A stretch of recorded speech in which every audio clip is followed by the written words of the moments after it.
This channel does not promote any violent, harmful, or illegal activities. All content provided by this channel is meant for an educational purpose only.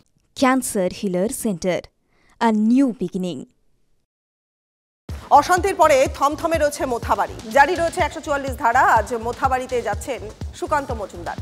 বিজেপিকে আটকাতেই 144 ধারা জারি করেছে police. অভিযোগ বিজেপির রাজ্য সভাপতির। কিন্তু এলাকায় গাড়ি নিয়ে দাপিয়ে বেড়াচ্ছেন তৃণমূল বিধায়ক সাবিনা ইয়াসমিন। তার জন্য 144 ধারা নেই কেন প্রশ্ন করলেন সুকান্ত। 144 ধারাও কি তোষণের জন্য? প্রশ্ন বিজেপির রাজ্য সভাপতি। বাধা দিলে গণতান্ত্রিক পদ্ধতিতে আন্দোলনের হুঁশিয়ারি দিলেন সুকান্ত মজুমদার। অশান্তির আগুন জ্বালাতে যাচ্ছেন সুকান্ত, পাল্টা অভিযোগ করলেন সাবিনা ইয়াসমিন। নতুন কিছু নয়, বিজেপির নেতারা গেলে পুলিশের যত সমস্যা, অথচ আমরা প্রশাসনকে তথ্য প্রমাণ সহ বলেছি যে তৃণমূল কংগ্রেসের বিধায়ক এবং অন্যান্য নেতৃত্বরা তারা কিন্তু ঘুরে বেড়াচ্ছে সেই এলাকায়। শুধু তাই নয়, যেদিন ঘটনা ঘটে বৃহস্পতিবার রাতে যেদিন ঘটনা ঘটে সেই দিন রাত্রি 11টা পর্যন্ত 4 জন এমএলএ থানায় বসেছিল পুরো ঘটনা ধামাচাপা দেওয়ার জন্য। আমার প্রশ্ন হলো, আপনি 144 না 163 কী লাগাবেন লাগান, কিন্তু সেখানকার স্থানীয় বিধায়ক সে গাড়ি নিয়ে, একটা গাড়ি না 4-5টা গাড়ি নিয়ে সেখানে দাপিয়ে ঘুরে বেড়াচ্ছে সাবিনা ইয়াসমিন। তার জন্য 144 ধারা নেই?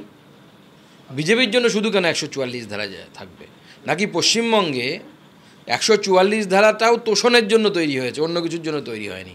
যদি তেমন কিছু হয় আপনারা কতটা প্রস্তুত? আমরা গণতান্ত্রিকভাবে আন্দোলন করব, আমাদের গণতান্ত্রিক পদ্ধতিতে আন্দোলন করব। আমরা তো তৃণমূল কংগ্রেস নই যে হুলিগানিজম করব। আমরা গণতান্ত্রিক পদ্ধতিতে আমাদের আন্দোলন চলবে। মূল কারিগর তো বিজেপি। একটা মোথাবাড়িতেও যদি ঘটনা ঘটে থাকে তার পিছনে আরএসএস, তার পিছনে বিজেপি। তো তাদের কাজ হচ্ছে আগুন জ্বালানো। আর আমার ওখানে মোথাবাড়িতে দাপিয়ে বেড়াচ্ছি কেন?